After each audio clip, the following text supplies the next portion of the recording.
Will Smith insiste dessus, il dit tu devrais régulièrement te mettre dans un contexte où l'erreur est inévitable.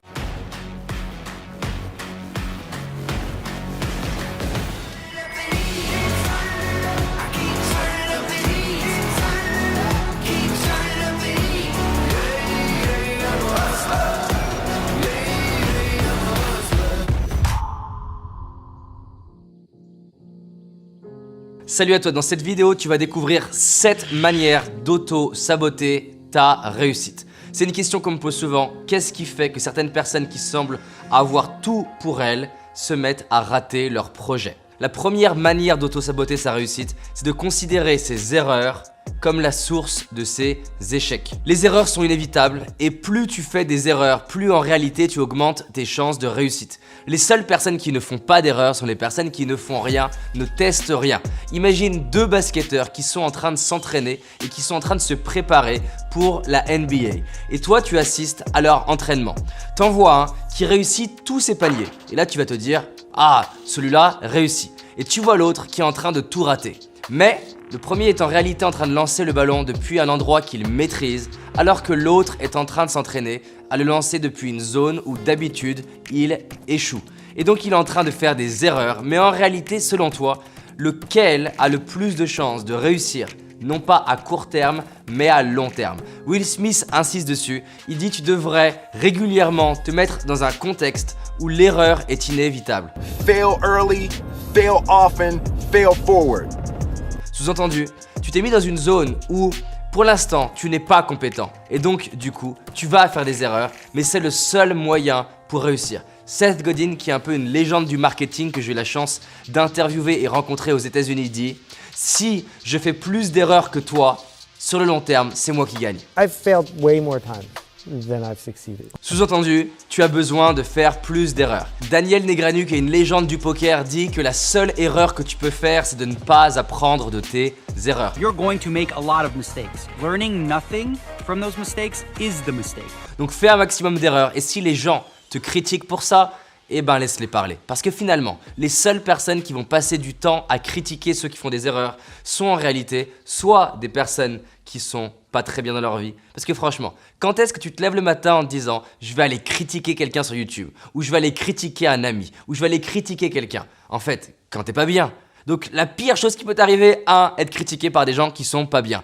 La deuxième chose, c'est des personnes qui, eux, sont pas en train de réaliser leur projet. Et donc parfois, eh ben, le meilleur moyen de se sentir bien, c'est de critiquer quelqu'un qui est en train de faire ce que nous, au fond, on aimerait faire. Et en soi, on a tous critiqué quelqu'un qui faisait des choses qu'on aimerait faire. Deuxième manière d'auto-saboter ta réussite, tu penses que ton futur sera comme ton passé. En gros, tu t'appliques la théorie de l'économiste sur toi-même. Tu regardes ton passé et tu prolonges le trait. You can't connect the dots looking forward. You can only connect them looking backwards. Bien sûr, il y a une dimension pragmatique à regarder ce que notre passé et notre vie démontrent, mais il s'agit là d'être un leader. Et un leader, il fait quoi? Il distord la réalité, il distord le futur.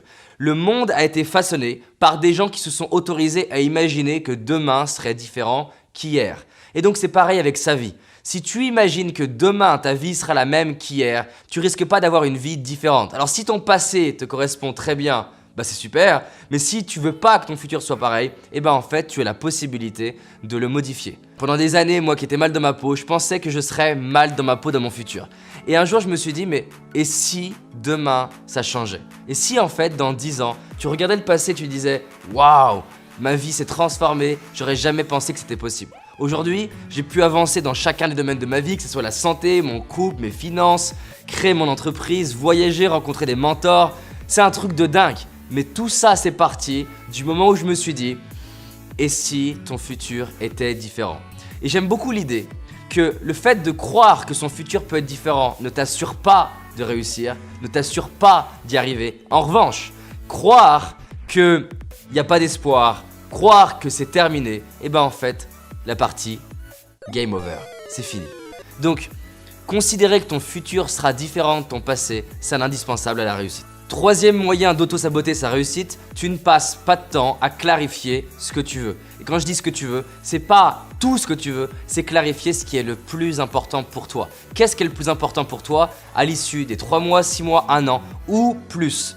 Les Américains, ils ont une notion qui s'appelle the end in mind, donc la fin à l'esprit, et qui consiste à partir le monde à l'envers. C'est-à-dire tu vas dans le futur en train de te demander quel résultat j'ai envie d'obtenir, par exemple dans mon couple, quelle relation j'ai envie d'avoir, si tu es célibataire, quelle relation j'ai envie d'avoir, que ce soit au niveau financier, au niveau business, dans ta carrière, quel résultat je veux obtenir. On peut faire the end in mind aussi pour un rendez-vous qu'on voudrait réussir, un entretien d'embauche. Donc je pars de la fin, quel résultat j'ai envie d'obtenir et je déroule le film à l'envers pour me demander, pour aller là-bas, qu'est-ce que j'ai besoin de faire.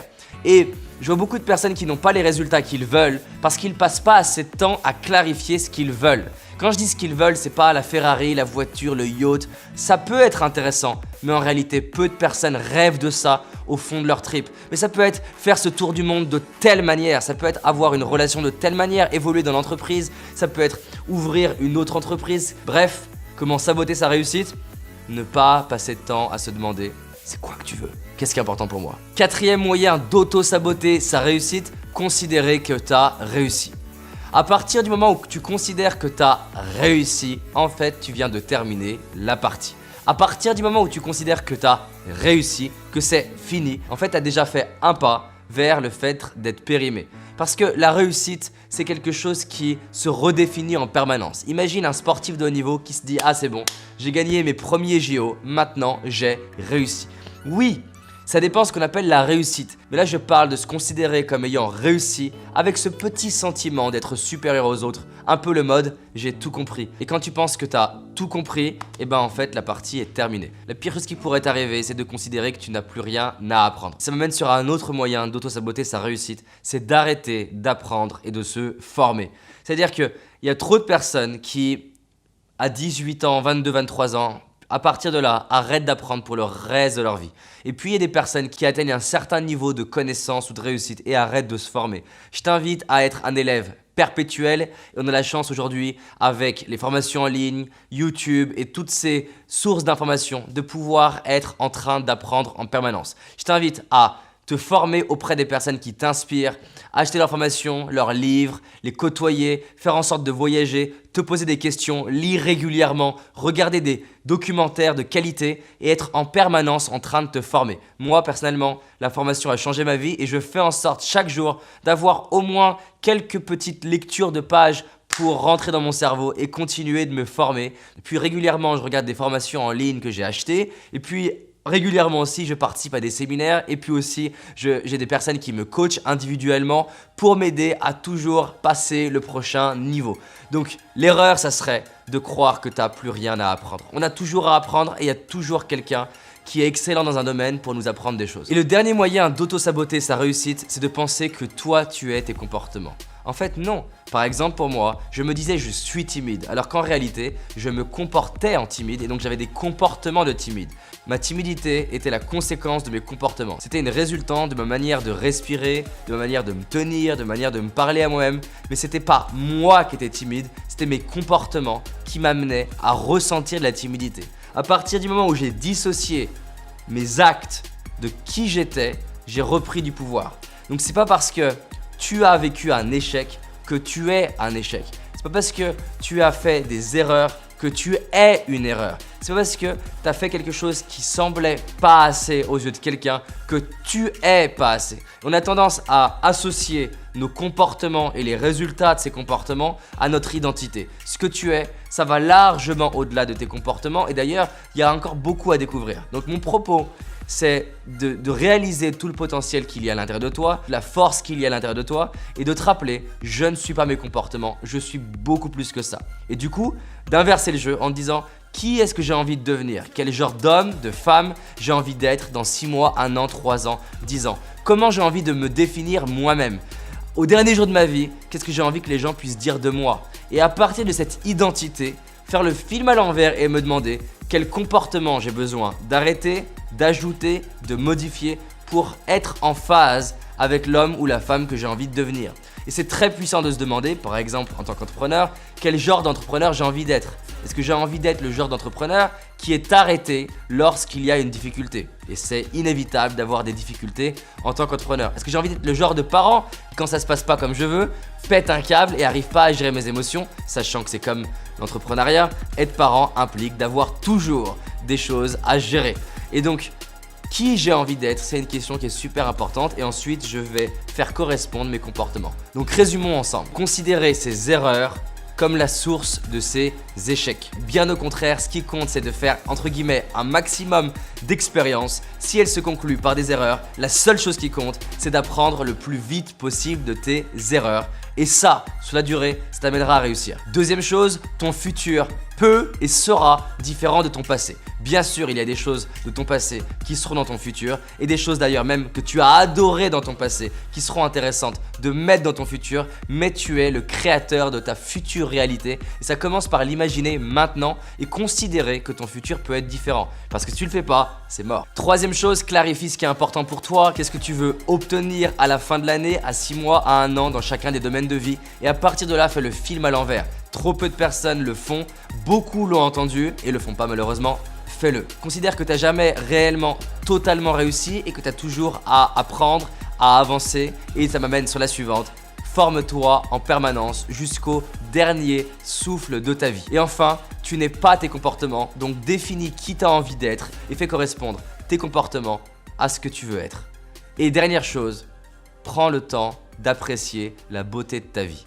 Parce qu'effectivement, le plus beau moyen de rater sa vie, peu importe tes résultats et peu importe ce que tu accomplis, c'est de ne pas réaliser tout le chemin déjà parcouru, la beauté des choses que tu as dans ta vie, peut-être tes yeux, tes oreilles, pouvoir entendre de la musique, pouvoir avoir des personnes que tu aimes, pouvoir accéder à la technologie d'aujourd'hui, ou te former, ou pouvoir appeler tes enfants avec un téléphone.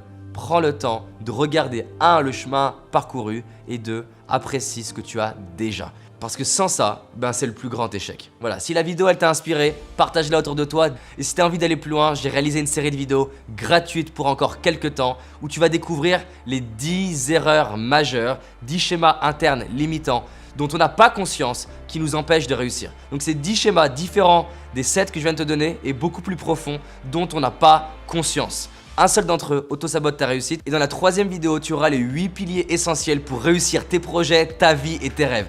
Va vraiment la regarder parce que franchement les vidéos sont top, c'est des vraies vidéos de formation. Donc vas-y, clique sur le bouton qui apparaît juste ici, on avance ensemble et je te rappelle, cette année, c'est notre année.